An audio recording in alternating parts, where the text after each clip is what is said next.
Good morning, class.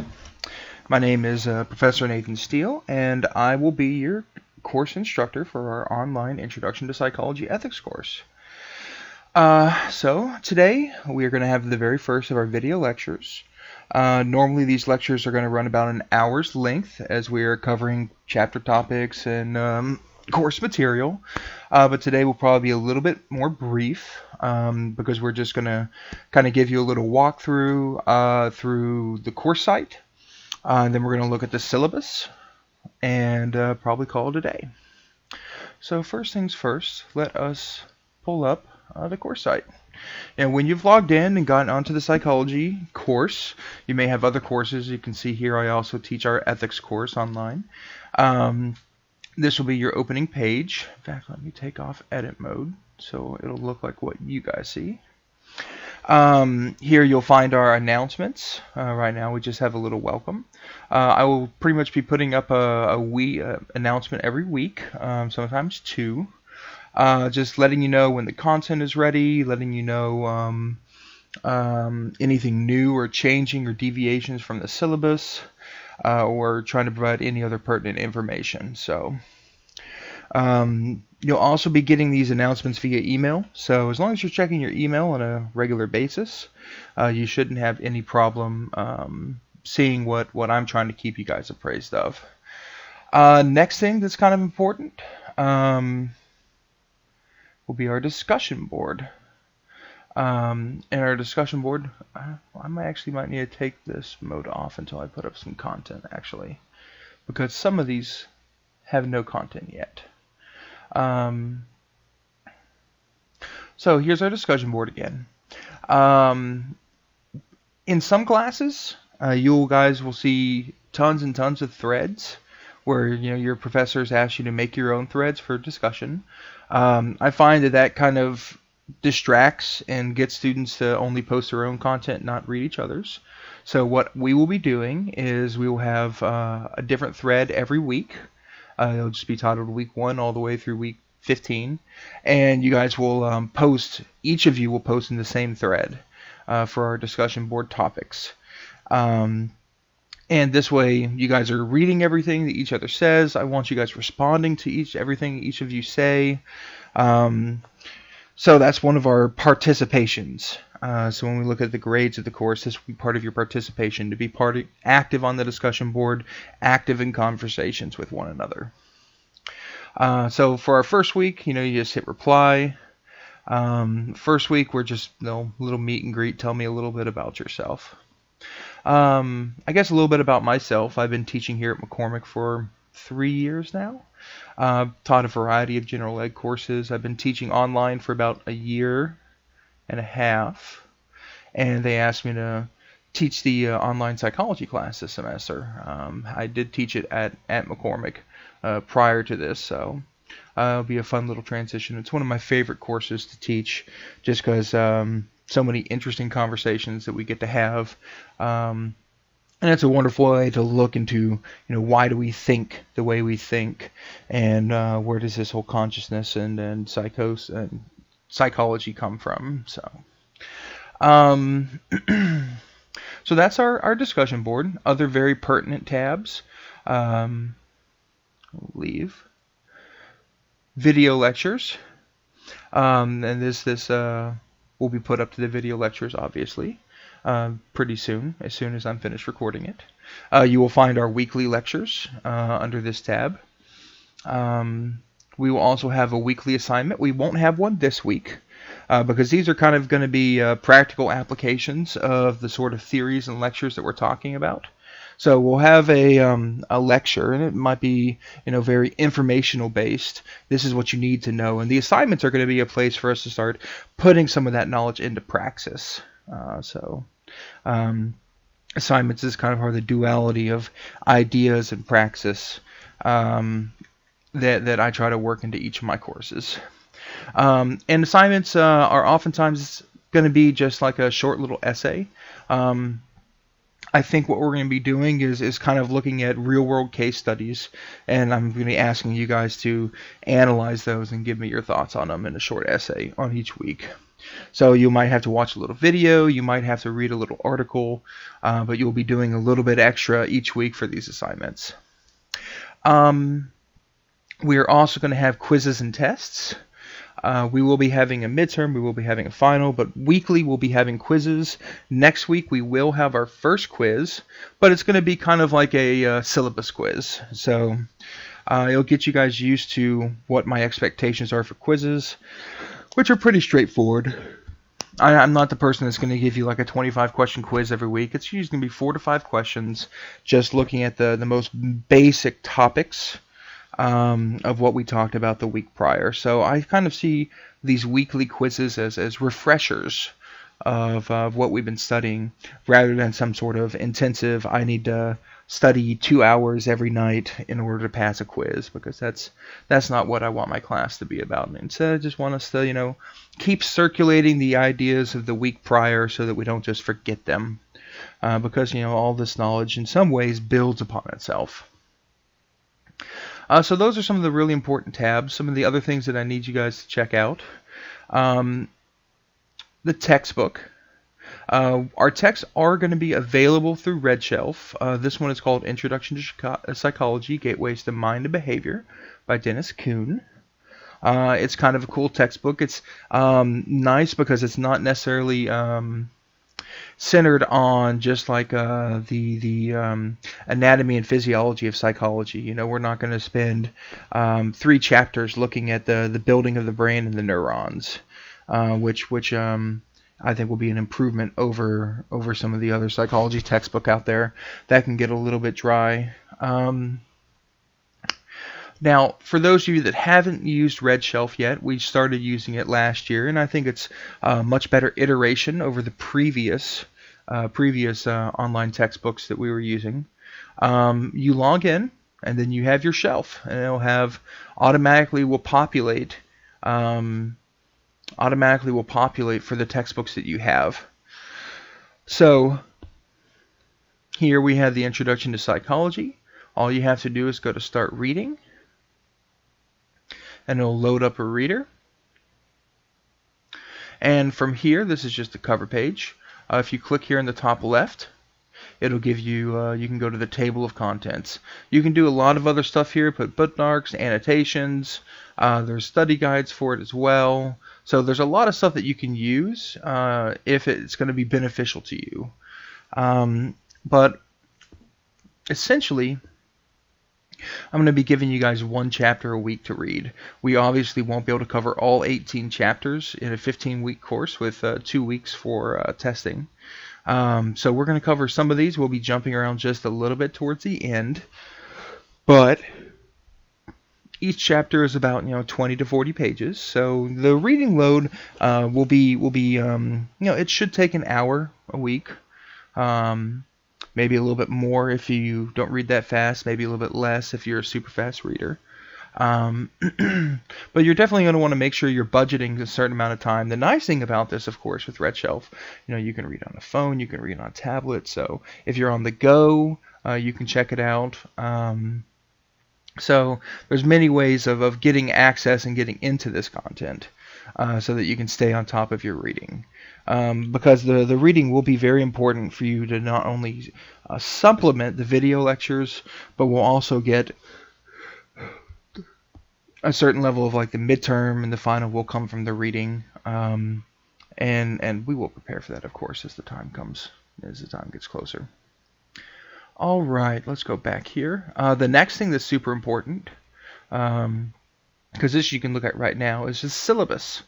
You're going to want to download the syllabus. You can open it. Well, I can do all these other things with it, but you can download it just by clicking there. So you're going to want to check out the syllabus, and that's going to be a super important thing. Hopefully I won't be making any changes to the syllabus, but if I have to for some reason, I will definitely let you guys know what's what with that. So make sure we download this and start to read it as soon as you can. And as I said, our first quiz next week will be based on the syllabus. And did I click here? You'll see the quizzes here under quizzes and tests. Other things of import. Contacts. All right. I need to update that. I'll put my phone number on here. Let me do that right now.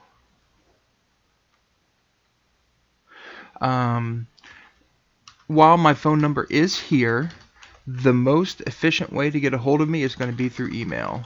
I usually don't answer random phone calls. And so if you guys try to give me a call, you can leave a voicemail, but there's a good possibility that I may not check it for right away. So unless it's like an absolute emergency, there's probably no reason that you guys need to call right away. If there is an emergency, I do, yes, call, leave a voicemail, and I'll try to get back to you. But, you know, things like I can't get my work in this week on time, that's definitely an email situation. Or something like, you know, my computer's not working and it's Sunday night at 11 o'clock and all the material is due at midnight. Well, that's definitely an email situation, not a phone call situation. If you call me at 11 o'clock at night on a Sunday night, I definitely won't answer or respond until the next day. Okay, and I'll save that. So outside of you know, dire situation, you really just want to shoot me an email. I usually get back to emails within a day. If for some reason I haven't gotten back to you, just send me a reminder over your question, just simply because that will oftentimes be when you know, I might get multiple mini emails in one day and just not have a chance to get to all of them. So you definitely want to just, as I said, if it's something important, for sure, send me a reminder. I will do my best to always get back to it. But, you know, I do have other responsibilities and other classes. So if I miss it, help us both out with a little reminder. As well as there's some other contact information here that you guys might need. Let me see. We do have access to EBSCO, and that's kind of cool. That's a database for articles and books. It's going to be a great resource tool for people that are doing research, as well as some information to other online archives that you guys might be able to use. Some of that will be pertinent for this class. Outside of our paper, I don't see us having to do a whole lot of like deep research. But you know, the material is there for anyone that actually needs it. So I think that's kind of it for the important things on our course platform here. The important stuff is, again, this kind of like top part. On a weekly basis, you'll be looking at video lectures, assignments, discussion boards, quizzes. And then the announcements will be right here on our front page, and you will also be able to get those via your emails. The announcements I send out go directly to email. So why don't we look at our syllabus? So our catalog description: through the study of psychology, students survey the history, goals, and theories and facts of human behavior. Emphasis on vital human functions such as learning, memory, and personality and intelligence helps students better understand themselves and others. So an introduction to psychology course is actually kind of like a gateway into a lot of other courses, because you know, we're looking at sociology, the collectivity of minds. We're looking at you know, we're not going to be looking from a overtly scientific background, because this is not like a medical class, but you know, how does the brain work? Why has the brain evolved the way it has? These things that we have that are feelings and rationality and memory and who we are. You know, there's something that's unique and separates us from so many other life forms on this planet. And how has that come to be? And how can we understand that? So, you know, psychology is this wonderfully fascinating course of study that really looks at what makes people people. And it's something that I hope that, you know, we find to be curious and fascinating and applicable all at the same time.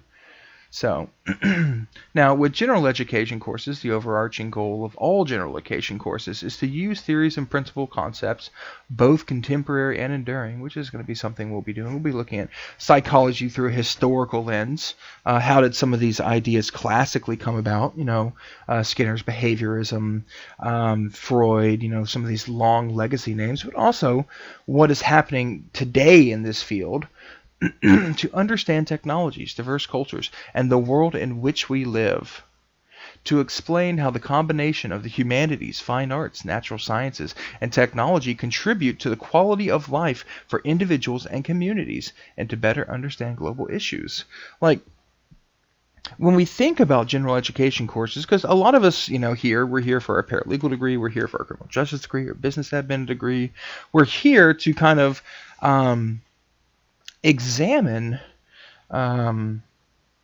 things from a very professional standpoint. But these general education courses kind of are the gateway courses to understanding kind of the roundedness of our purpose, or helping us to maybe start to identify our purpose as individuals, as collectives, as societies. And I know it seems kind of maybe grandiose to put it in those terms, but if you pay attention to your general ed courses, because they may seem silly and laborious at times, like, why do we need to take a speech communication course? Why do we need to take a college composition course? Well, how much of the world is driven by our interactions, our ability to communicate with one another? That is like the cornerstone of how society has been built. The collective functioning through open communication, and psychology just provides another layer to those sorts of what we call soft skills. And even being like competitive in a job market, yes, you need hard skills, but the things that differentiate people between, like, okay, I have my degree in paralegal, but so does that person having a degree in paralegal. What is going to differentiate these two people looking for a job? It's going to be the soft skills, the ability to communicate, the ability to be an effective leader, the ability to transmit information through written text. And so these, skills, these soft skills, these humanity skills, these general education skills become a cornerstone of who we are, not only as students but later on as people. And that's a kind of a cool thing that drives meaning to classes where students will oftentimes want to check out, because okay, this is a class on learning how to write papers, or this is the class on psychology. I'm just being filled with theories of the mind, blah blah blah. And I can understand that impulse, and color me biased perhaps, but as this person teaching the course, but I think these classes, these general education classes, are significantly more than the impulse for just kind of blowing it off. Instead, they are serving this, like, maybe the most idealistic function in our education, not to teach us hard skills profession, but softer skills to encourage us and improve us as humans. And I think that's a lofty, maybe even arrogant, but a worthwhile pursuit. Dare I say that. Additionally, we seek to improve our intellectual abilities to make informed valuations and develop your thoughts in written and verbal forms. And that's absolutely true as well. We become better writers, better thinkers through practice. The more you read, the better you become at reading. The more you write, the better you become at writing. The more you think, the better you become at thinking. These are skills that we can cultivate. And lastly, we seek to develop personal and social responsibility, as well as focus on the practical and professional aspects of your educational career. And this is what it's about, folks. It is about developing an educational career, one that will set you up well for a professional career. Because I think that's probably why a lot of us are here, because we want to do something better than menial jobs. We want to use our mind. We want to cultivate talents and begin to advance in our lives. My own assumptions is the philosophy of Psychology 101 is to allow you to examine what researchers say about learning, to draw your own conclusions about the learning process, to make discoveries about yourself, to become a more skilled learner. We will explore the theories of psychology of learning, of cognition and motivation, along with the practical applications of learning strategies. The essential purpose of this course is to enable you to develop effective academic behaviors that will help in your college success. One of the things that we will be talking about kind of midway through this course is what is called behaviorism. Which is all about positive reinforcement, negative reinforcement. How do we develop habits? What even makes a habit? We talk about things like dirty habits, good habits. How do we start to practically apply these theories of cultivating behaviors? And this is an important thing for us to learn. How do we transition from where we are to where we want to be? And one of the things that we get with psychology are some of the tools for looking at the mind. The essential purpose of this course is to enable you to develop effective academic behaviors for enhanced college success. Your responsibility is to actively participate in the course activities and engage in the material so that you can deepen your understanding of yourself as a learner and improve your performance. My responsibility as an instructor is to guide you on this important journey in an environment of enthusiasm, professionalism, and mutual respect. And I hope to do that to the best of my ability, to convey not only an enthusiasm, but continually apply that enthusiasm to demonstrate a certain level of professionalism and respect for all of you. So. Again, we kind of have our textbook here. We talked about that already. You guys are going to be responsible for getting access to that book. So it is important that we be proactive about getting on our Red Shelf account, getting access to that book, and starting to use it. We have a short chapter to read, the introduction this week, but starting next week we have kind of lengthy chapters. It's a real college textbook that you guys need to be wrestling with and spending some time in every single week. So it's going to be a little bit thick and a little bit dry, but at times, but it also provides so much good information. So I want you guys to be active in the process of working with that textbook, and you basically need to get access to it as soon as possible. I said you have to have regular access to the ebooks. When we talk about the class format, you must check your email and online course daily. There will be you'll find the rhythm of when I post things. I try to get everything up by noon on Monday. Seeing as it's 11:18, I'll be close on that regard. You must have the minimum technology requirements, including access to a computer. This is definitely one of the biggest points to iterate and reiterate again. You want to be able to have access to the computers and internet. If you don't have that at home, or if you don't have that reliably at home, like say you have a Wi-Fi router that's on the fritz constantly and you can't go afford a new one, you still will be responsible for that material. Go to the school, spend time at McCormick. They have the computer lab. They have a secondary auxiliary computer lab. They have the Cape Center. So they have plenty of places where you can get access to the computers, even if you don't have one yourself, or don't have reliable access to one yourself. But it's going to be up to you as the student to do this. It won't be something where you can come to me like 8 weeks into the course and say, hey, my computer hasn't been working, so I haven't done anything this entire semester. What can we do? I'm going to be like, well, you missed the midterm. You haven't done anything for 8 weeks. I'm sorry, your computer hasn't been working, but there's not a whole lot we can do at that point. You have to be proactive and responsible and hop into that role. Must be willing to complete and work independently. That is definitely a big thing about online classes, is the ability to work independently.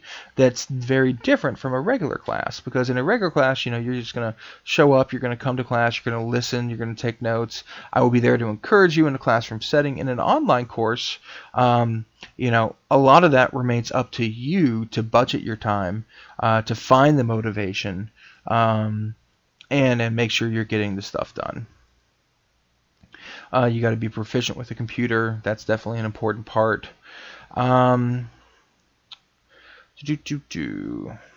If you have questions, you need to contact me.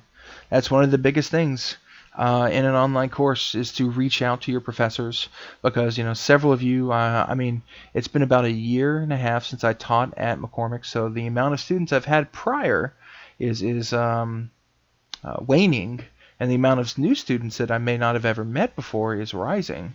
So many of you may not have met me, so you don't know me. We have not shook hands and met each other face to face. So being proactive and reaching out to someone you may not have met before, I know can be challenging at times, but it's going to be essential to your success in this course when you come up to questions you may have. You guys do also want to be actively using your McCormick email. You want to be actively participating in all of the things that we're doing in this course. So, let's see. If you are looking at this, you have already received your invitation. And obviously, if you're doing your stuff, you will be participating weekly. Again, we've kind of talked about this several times, but there are really just 5 things that's going to be going on each week. It's going to be a video lecture, which you're watching right now. It's going to be homework and assignments, which will pretty much be a short essay every week. It's going to be a discussion board, which we've looked at. We will have our first quiz starting next week. We will have tests. We will have a midterm and a final. And then we will be having weekly announcements. So we're going to be having a regular routine of things for you to do. You don't always have to do them all at once, for sure. But if you are to sit down and do this all, it'll take a couple hours to get everything done between the video lecture, the assignments, the discussion boards, and the quiz. So, once you find the routine, you'll find your ways of budgeting time to meet those requirements. So, generally speaking, assignments will not be accepted late. So, when I put stuff up on Monday, you have till the following Sunday night at midnight to get everything done. So there's lots and lots and lots and lots of time for you to accomplish your assignments. One of the things I've seen individuals who basically kind of like wait until, well, I'll put it this way.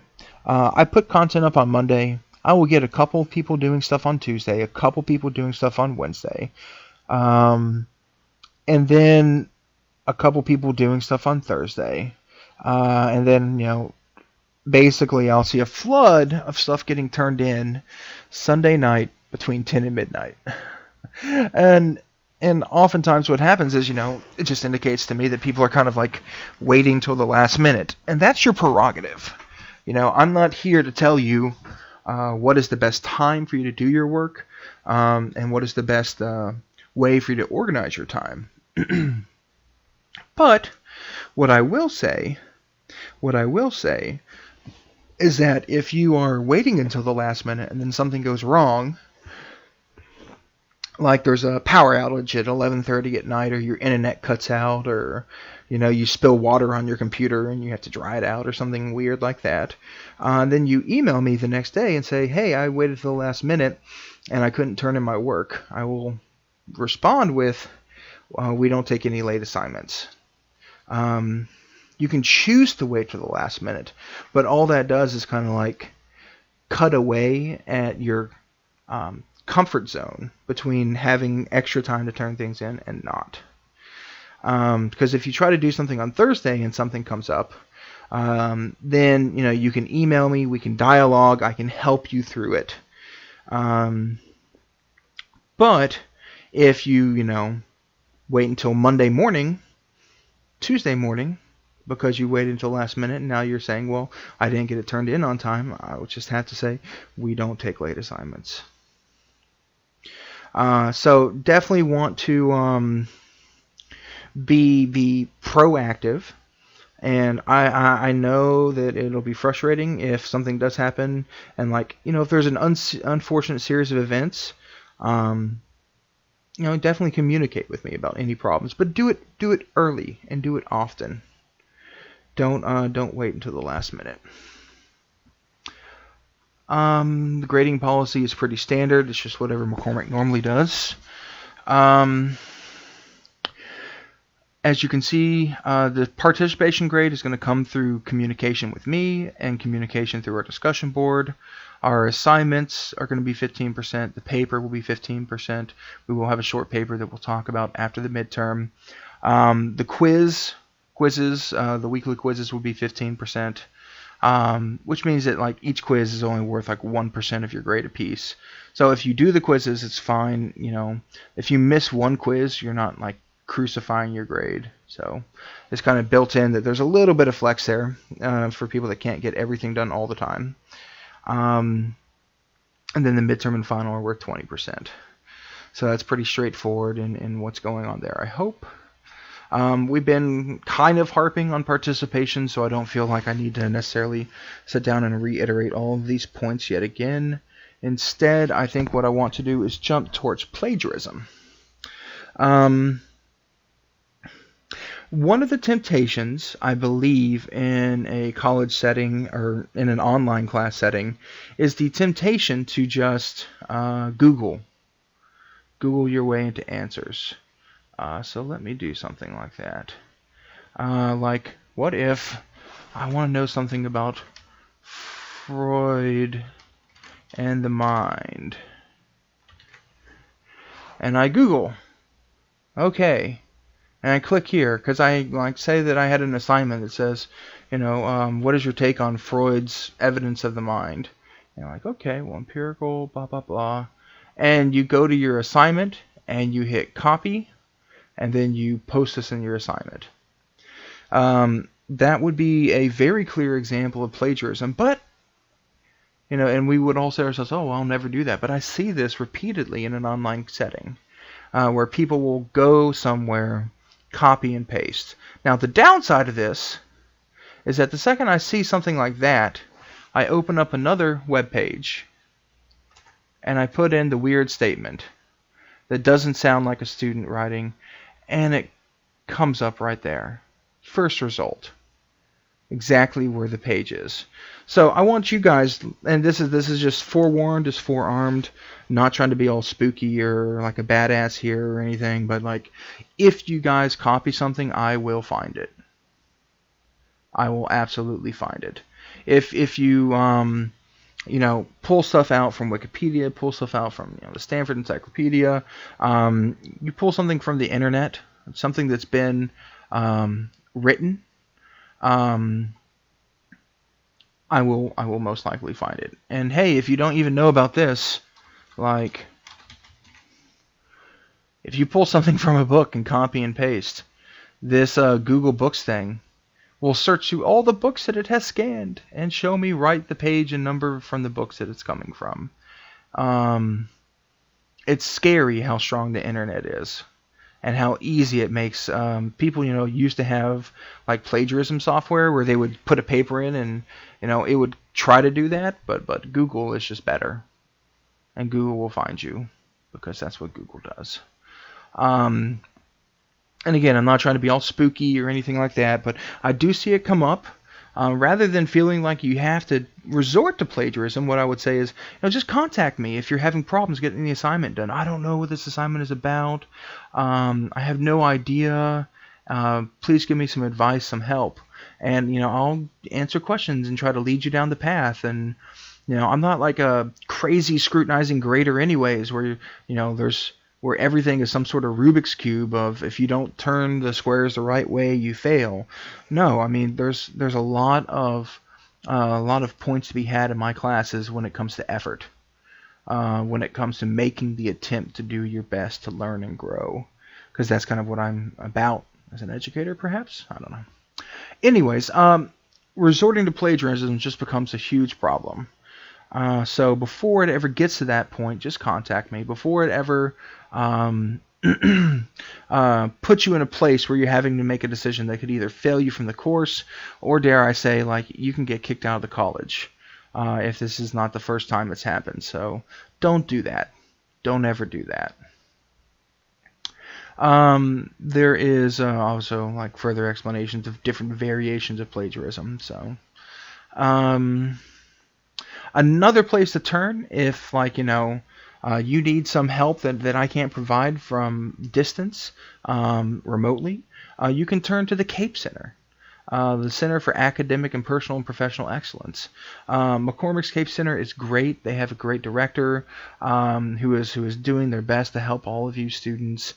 They do one-on-one tutorials. They'll have seminars, activities, programs, individual advising. And so, they are there to set you up for success. Like, they're giving you the assist as best they can and hoping that you will jump in and make the shot. So make sure you're spending some time looking at the Cape, just visiting it if you haven't ever been through and stopped in that little side room. It's a nice area for the students. Make sure you are participating in it, especially if you need help, because they've helped a lot of people. When I was in Chicago, I would hang out in the Cape Center just so I could help people as needed. It's a good place. Lastly, let's just look at our course outline. We are doing one chapter a week. For the most part, you can see that I just put the page numbers for the chapters, so you know what pages we're reading, because we start to jump a little bit too. And some chapters are a little bit longer than others. Like this first one, we only have 11 pages to read, so I want to kind of like, you can look and just see how far you have to go. The difference between 30 pages and 40 pages. Just so you know what you are going to be expected of that week, as well as the topic. Week 8 is our midterms. Our paper is due on week 14, Sunday night at midnight, right before the finals, and then our last week will be the finals. So you kind of hopefully now have a good idea of what we'll be doing this semester, what expectations I might have. If you have any questions, definitely feel free to start emailing me early and often, as I've said. But otherwise, I'm going to end it here. We'll pick up next week looking at the psychology of reflective studying. And that's our first real chapter. But go ahead and read the introduction of the textbook this week. I will catch you guys later. Have a great week, and take care.